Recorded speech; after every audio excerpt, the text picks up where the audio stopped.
मानबीर प्रमद बर' बिथांनि दैदेननायाव जोंनि सरकारा मोनफ्रोमबो बिथिङावनो जोङो मोजाङै नोजोर होगासिनो दङ आरो हेल्थ बिथिङावहाय सावस्रि बिथिङाव जोंनि नैबे लाइमुथि हालामा बहुद गोग्लैसोनाय बेनिखायनो बेखौ नोजोर बोनानैनो दिनै सावस्रि बिफानावहाय दिनै मेडिकेल साब सेन्टारखौ जों बेवहाय गायसननाय जादों आरो बेफोरखौ खम समनि गेजेरावनो लुफुंना होनाय जागोन।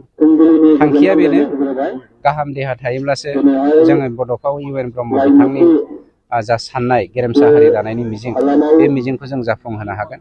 ओंखायनो सोलोंथाइ सावस्रि बिफान गाहाम देहा बेखौ जोङो नोजोर बोनानैनो जोंनि सरकारा खामानि मावगासिनो दङ। ओंखायनो इडुकेसनखौ जों बांसिन गुरुत्त' होदों आरो इडुकेसनजों लोगोसे सावस्रि बिफाना जोंना पेरेलेलि थांगासिनो दङ। आसा खालामदों जोंनि मावनाय दांनायजों रायजो राजाफ्रा जेब्लायबो हेफाजाब थागोन बा रायजो राजाफोरनि आशीर्बादा थागोन। जों रायजो राजाफ्रा जि आशीर्बाद होदों बे आशीर्बादखौ मावफुंनायनि थाखाय जों जेब्लायबो सांग्रां। सार नोंथांमोननि सरकारा इडुकेसननि बेलायाव गोबां गोख्रों खामानि मावनायखौ जों नुदों।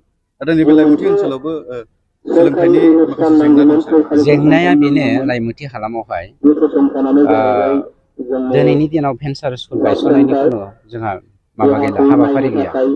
भेन्सार स्कुल गायसननानै सोरबा सासे बा सानै मास्टारनि जिउखौ जों बरबाद खालामनो नागिराखै। ओंखायनो निट बेसिसाव जेराव एकर्डनि दफा बायदि जोङो स्कुल गायसननायनि बाथ्रा होन्दों, गतिके बेखौ जोङो गुरुत्त' होगासिनो दङ। प्लास दिनै बे हालामावहाय जोंनि एडनि गेजेरजों बिथांमोना NGO हिसाबै जा खामानिखौ मावगासिनो दङ बेखौ जोंनि गभर्नमेन्टनिफ्राय फुलि सापर्ट दङ। जों बिथांमोनजों सावरायबायबो थायो, बिथांमोननि मेनेजिं डाइरेक्टरजों जों फ्राय कन्टेक्टआव थाबाय थायो। गतिके निट बेसिसाव जों गायसननो हाया सानसेसिमलागै बिथांमोना जेराव इडुकेसनखौ डेभेलप खालामगासिनो दंखायो, जोंनि मरेल सापर्टआ जेब्लायबो दं। दायो बावैसो बिबुंथि लाखिदों जे नैबे ओनसोलनि जिथुनाखि हाखौ फाननानै माखासे डेफिनेटलि फरेस्टनि हाखौ बे ओनसोलनि नङा जेरावबो फाननो मोनखाया, खिन्थु बे हालामनि हाखौ दासो जोङो प्रसेस खालामगासिनो दङ होनायनि। बेनि सिगांनो 2 लाख 2.5 लाख थाखानि फानगासिनो दङ। गतिके फाननो हाया बे हाखौ जोङो फरेस्टआ सेनो थांफिनगासिनो दङ। सेनानै जोंहा कमिउनिटि लेन्डनि गोनांथि दङ, स्कुल लुनांगौ, हस्पिटाल लुनांगौ, बायदिसिना हाट बाजार खालामनायनि खोथा थायो। डेभेलप खालामनोबा जोंनो हानि गोनांथि दङ। जाय दादागिरि खालामनानै हा फानदों बे हाखौ जोङो सेफिनजोबनो नागिरदों फरेस्ट डिपार्टमेन्टआ। बेखौ आं अलरेडि आंनि डिपार्टमेन्टनिफ्राय अर्डार होखानाय जाबाय। बिथांमोना गनायनाय जों आइ डन्ट केयार बिथांमोना हा दानदों, हाग्रा बेखौ फानदों आरो गुबुन हाग्रा सिफायदों।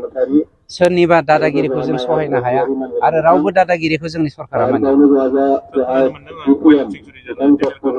वाइल्ड लाइफ सेन्सुरि बड'फा इउ.एन. ब्रह्म वाइल्ड लाइफ सेन्सुरिखौ बावैसोनो बड'फानि जोनोम सान नङाबा बिथांनि थैनाय सानखौ लोब्बा लाखिनानै जोङो नैबे बे हालामखौ लाइमुथिनि साहारि जा हाग्रा ओनसोल प्राय 100 स्कुवेर किल'मिटार बेखौ जोङो वाइल्ड लाइफ सेन्सुरि बानायनो थांगासिनो दङ। रिपुआ मोननै पार्ट दङ, बेनिनो मोनसेखौ जोङो मा होनो जोहोलाव जोंनि सिखना जोहोलावनि मुङाव सिकनाझार हाग्रा हिसाबै बा सिकनाझार नेसनेल पार्क हिसाबै जों डिक्लेयार होनो थांगोन खोब खम समनि गेजेराव।